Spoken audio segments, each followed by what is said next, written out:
America ने केवल 4 दिनों में चांद की सतह पर कदम रख दिया था। वहीं रूस ने भी चांद पर पहुंचने में इतना ही समय लिया था। लेकिन भारत का चंद्रयान 3 1 महीने से भी ज्यादा समय में चांद की सतह पर पहुंचेगा। आखिर एक ही दूरी को तय करने में इतना समय का अंतर क्यों? आखिर चंद्रयान 3 चांद पर पहुंचने में इतना अधिक समय क्यों ले रहा है? आज के वीडियो में हम इसे बहुत ही डिटेल में जानेंगे, तो बस बने रहिए वीडियो के अंत तक। 5, 4, 3, 2, 1 काउंटडाउन शुरू हो चुका है। चंद्रयान 3 बस अब चांद की सैर पर निकलने ही वाला है। सारी तैयारियां पूरी हो चुकी हैं।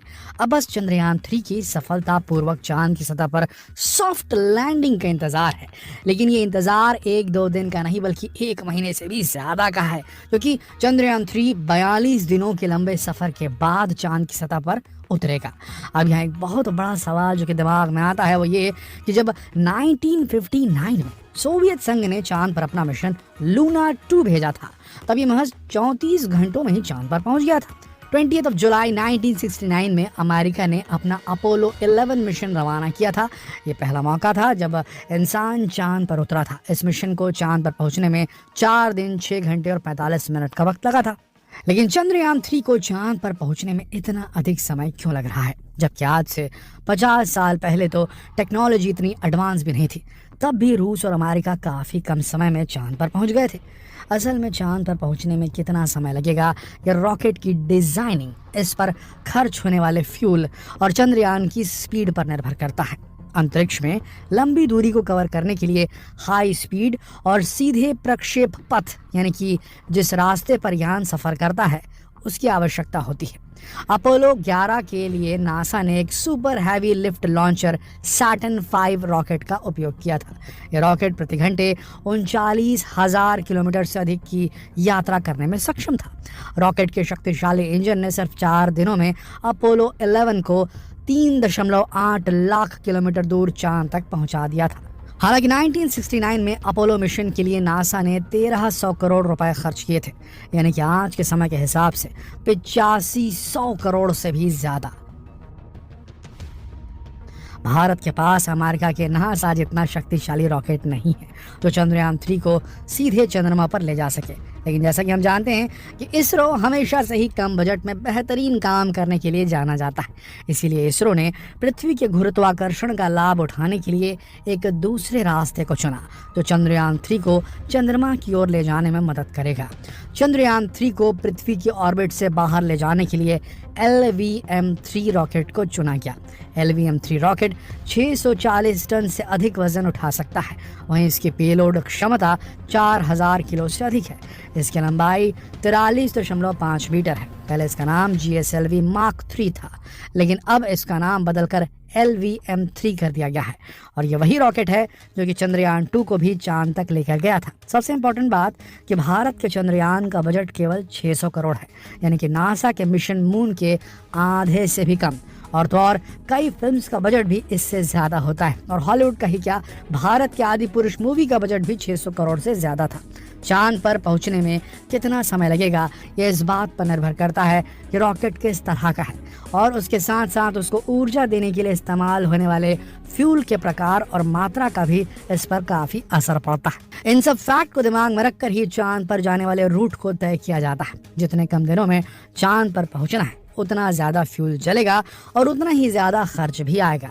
जैसे कि भारत के चांद मिशन में जिस LVM-3 रॉकेट का इस्तेमाल हो रहा है, वो पहली बार इंसान को चांद पर ले जाने वाली रॉकेट सैटर्न 5 के मुकाबले बेहद कम पावरफुल है, लेकिन इस पर खर्च भी काफ़ी कम आया है।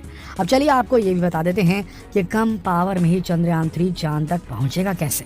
कम शक्तिशाली और छोटे रॉकेट चांद तक पहुंचने के लिए चांद और पृथ्वी दोनों के गुरुत्वाकर्षणीय खिंचाव का इस्तेमाल करते हैं। इस वजह से उनका ज़्यादातर समय इन दोनों की परिक्रमा करने में बीत जाता है। इसमें ईंधन बेहद कम खर्च होता है। चंद्रयान 3 भी इसी तरह चांद पर पहुंचेगा और यही वजह है कि इसको चांद पर उतरने में करीब 42 दिन का समय लग जाएगा। इसरो चीफ ने बताया कि चांद तक जाने में तो सिर्फ 5 दिन लगेंगे।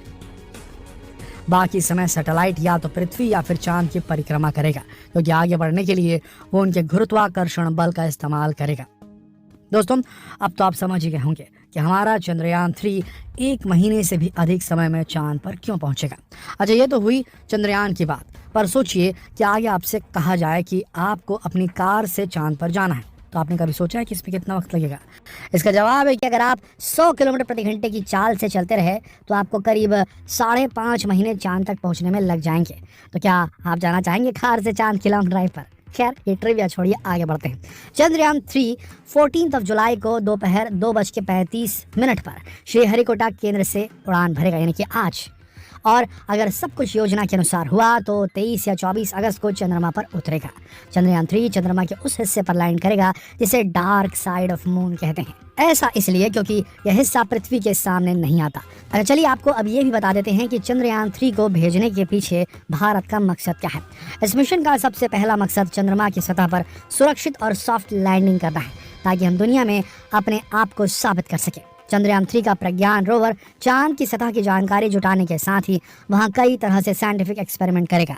इस मिशन का सबसे खास मकसद चांद के साउथ पोल को एक्सप्लोर करना है, क्योंकि ये वही जगह है जहां के कुछ गहरे क्रेटर्स में चंद्रयान 1 ने पानी की खोज की थी और चंद्रयान 2 भी इसी जगह लैंडिंग की कोशिश करने में नाकाम हुआ था।